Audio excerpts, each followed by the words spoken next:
তীব্র ঝাঁকুনিতে ভেতরে থাকা যাত্রীদের মনে হচ্ছিল যেন বিমানের ভেতরেই ভয়াবহ কোনো ভূমিকম্প হচ্ছে।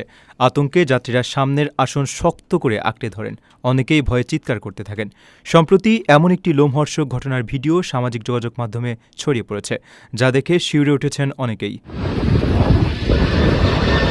জানা গেছে, দক্ষিণ কোরিয়ার সিউলের গিম্পো বিমানবন্দর থেকে জেজু দ্বীপের উদ্দেশ্যে রওনা হয়েছিল যাত্রীবাহী উড়োজাহাজটি, কিন্তু গন্তব্যে পৌঁছানোর আগেই মাঝপথে হঠাৎ ভয়াবহ দুর্যোগের কবলে পড়ে সেটি।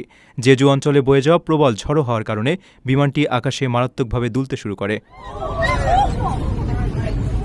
পরিস্থিতি এক পর্যায়ে এতটাই ঝুঁকিপূর্ণ হয়ে ওঠে যে পাইলট প্রথম দফায় জেজু বিমানবন্দরে অবতরণ করতে ব্যর্থ হন। প্রথম ল্যান্ডিংয়ের চেষ্টা ব্যর্থ হওয়ার পর যাত্রীদের মধ্যে মৃত্যুর আতঙ্ক আরও বহুগুণ বেড়ে যায়। তবে উড়োজাহাজটির পাইলট ছিলেন যথেষ্ট অভিজ্ঞ ও সাহসী।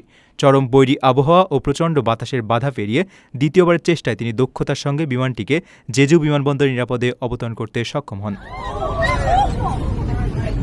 টানা কয়েক মিনিটের এই ভয়াল পরিস্থিতিকে জয় করে উড়োজাহাজটি যখন নিরাপদে রানওয়ে স্পর্শ করে, তখন যাত্রীদের মধ্যে এক অভূতপূর্ব স্বস্তির পরিবেশ তৈরি হয়।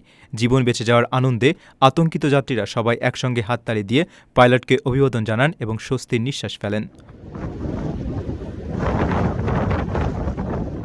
নিজের একটি স্বপ্নের ফ্ল্যাট এখন আর স্বপ্ন নয়। প্রবাসীর সিটিতে শুরু হয়েছে 6 বছর মেয়াদী সহজ কিস্তিতে ফ্ল্যাট কেনার দারুণ সুযোগ।